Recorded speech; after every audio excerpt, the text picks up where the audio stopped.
Have you ever been caught in a storm, where all your plans just get completely thrown out the window? Well, that is exactly where this sermon by Reverend Mutuma kicks off. It was delivered back on January 25th, 2026, and it does this brilliant thing where it uses a real-time winter storm in Atlanta to talk about a much bigger idea. How do we find our way when the path forward is anything but certain? So, let's break it down. All right, to really see how this is put together, we're just going to follow the sermon's own path. We'll start with that storm that messed up everyone's plans, and then we'll really dig into the core metaphor, the shepherd and his flock. From there, we're going to look at the challenge of, knowing which voice you should actually trust, how to get through those dark valleys we all face, and finally, how all of this gets wrapped up into a practical guide for the year ahead. So, first up, a storm changes plans. What's so effective about this is that the sermon doesn't start with some big abstract idea. Nope. It grounds itself in a very real, very immediate problem that literally everyone in the audience was dealing with in that exact moment. Okay, so picture this. We're in Atlanta, Georgia.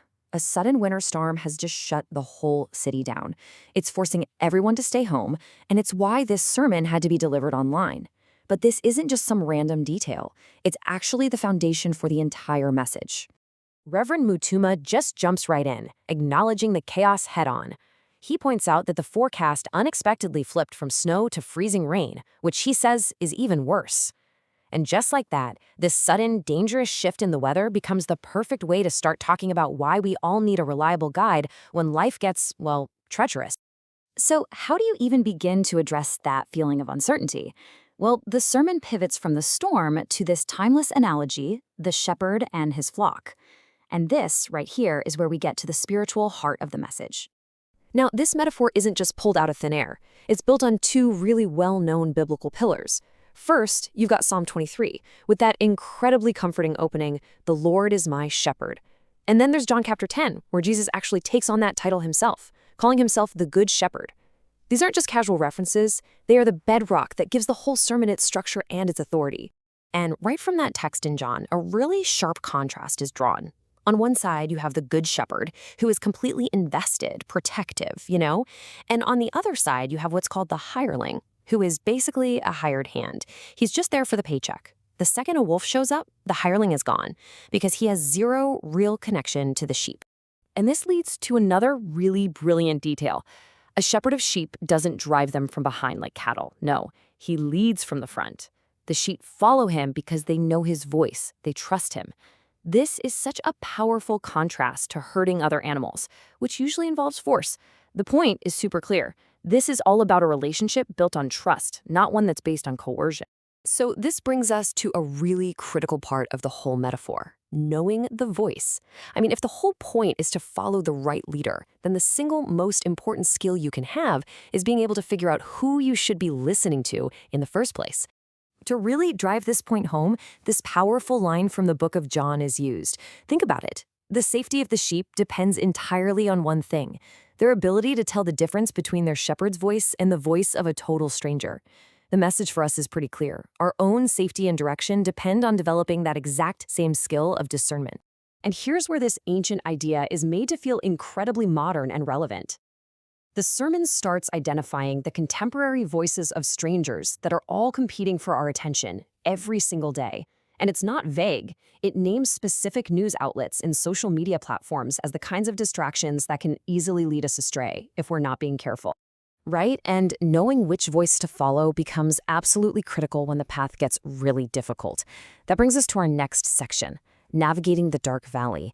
Here, the shepherd metaphor is used to tackle those inevitable obstacles and dangers that we all have to face. The sermon offers this fascinatingly literal way of looking at that famous phrase. It paints a picture of a real valley, one so deep and shadowed by mountains that the sheep actually can't see their shepherd anymore. So in that darkness, their only connection, their only guide, is the sound of his voice. It's a great image. When your sight fails, your hearing has to become everything. And to illustrate just how vulnerable we can be, this really striking image is shared.